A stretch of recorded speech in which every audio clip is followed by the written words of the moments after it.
Hey, my name is John Barrow, and I'm a congressman from Georgia's 12th district, and I am fully supportive of the Men's Health Network and Congressional Men's Health Caucus efforts to try and raise folks' awareness of the PSA, to promote early screening and early evaluation of possible telltale signs of prostate cancer, and to intervene as early as you possibly can.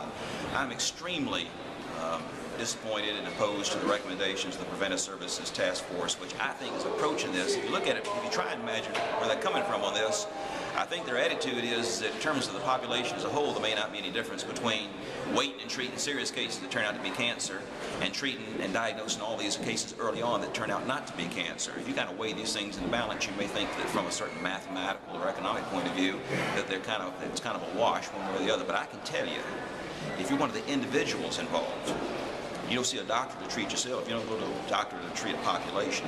If you're one of the individuals involved, you want to know whether or not you've got cancer so you can intervene early enough.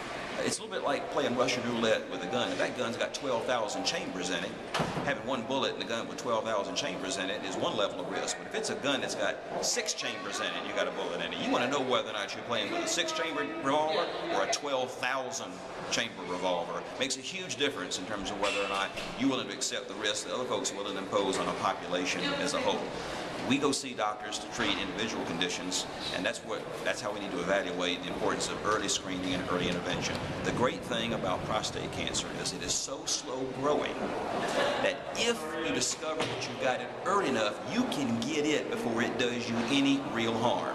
What that means is lots of folks are going to go through the trouble of finding out they don't have it, and there's going to be cost and trouble associated with that. But let me tell you something, the peace of mind you get from that is huge. If you come out on the right side of the diagnosis, you come out on the wrong side of the diagnosis, you're ahead of the game. You should always be really early to get up in the morning and kill something that's coming after you.